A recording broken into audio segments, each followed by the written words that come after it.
ঈদের দিন তার ঘরে খাবার নাই। আয়েশা রাদিয়াল্লাহু আনহা বলছেন যে ইয়া রাসূলুল্লাহ কিছু দিয়ে যান, আমরা ঈদের রান্না বান্না করব। নবীজি কিছু দিতে পারলেন না, সাল্লাল্লাহু আলাইহি ওয়াসাল্লাম। তিনি চলে গেলেন ঈদের নামাজ পড়াতে। ঈদের নামাজ পড়িয়ে বাসায় এসে দেখলেন রান্না বান্না হচ্ছে, মাশাআল্লাহ সবার ঘরে রান্না হচ্ছে। তিনি জিজ্ঞাসা করলেন খাবার কোথা থেকে আসে?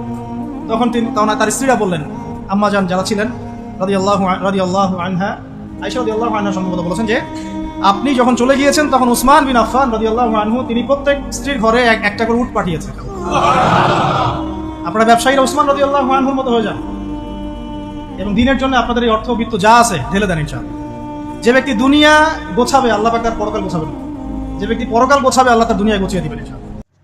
আসসালামু আলাইকুম রহমতুল্লাহি ওবরাকাতু। নিয়মিত ইসলামী ভিডিও পেতে হেদায়েতের বার্তা চ্যানেলটি সাবস্ক্রাইব করুন, পাশে থাকা বেল আইকনটি অন করুন। আল্লাহর দ্বীন প্রচারের সাথে ভিডিওটি শেয়ার করুন।